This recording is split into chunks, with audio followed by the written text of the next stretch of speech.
Hello, I'm Jason Snalgo. Welcome to the first webisode of Lookback.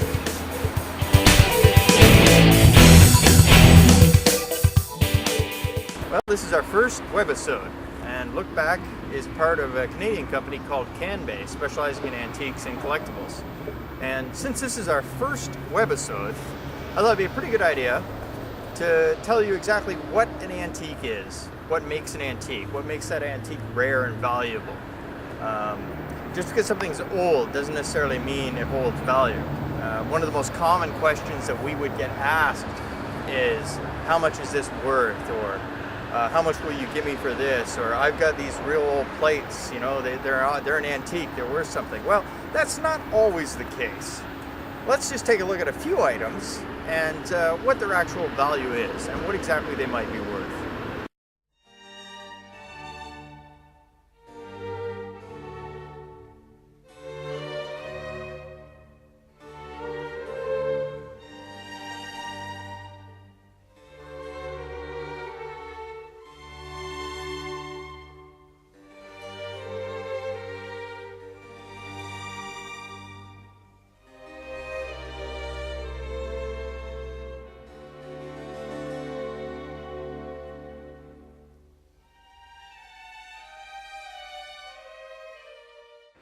As you can see, not all items hold their value over time.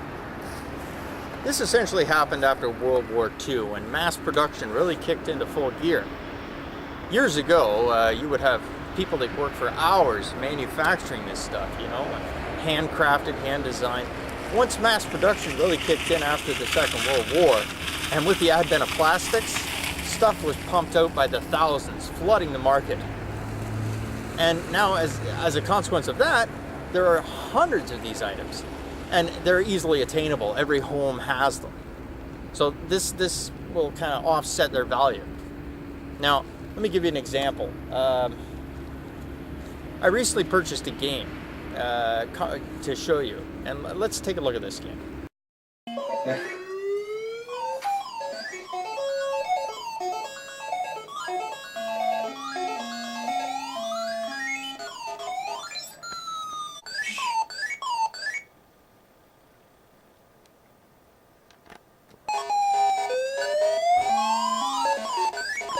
In 1981, Commodore produced the VIC-20. Now, the VIC-20 was the predecessor to the Commodore 64. Many of you will remember this particular computer. They sold thousands of these.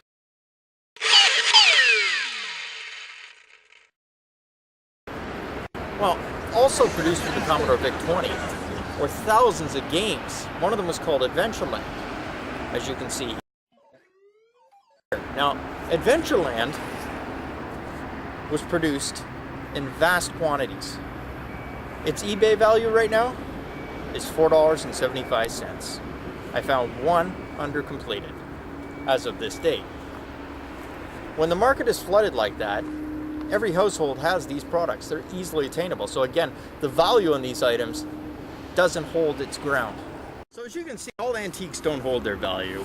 As I said before, you really want to look for those items that stand out. Those items that are rare and unusual, those items that are oddly shapen, got a little bit of quirks to them, because things were produced so vastly in the 20th century, or in such bulk quantities, I guess I should say. They don't necessarily hold their value over time, because there's just so many of them. So basically, look for something that's unusual. Look for something that really catches your eye, that's not quite normal.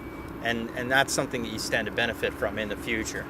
Now, in future episodes, we're really hoping to interview some specialists in the field. We're going to take you out in the field and get some interviews with some key people in the industry, and maybe show you some instructional videos, some instructional demonstrations we've got lined up. We've got some great products. This is still an alpha, guys. This might look crude, this might look primitive, but this is just our pilot, so be kind to us. We really do appreciate your feedback. If you have any questions, you can email me, jason@canbaycore.com, or you can visit our website. Now, our website is still under construction as of this date. It's going to be up, it's going to be running. Right now, it's still under construction.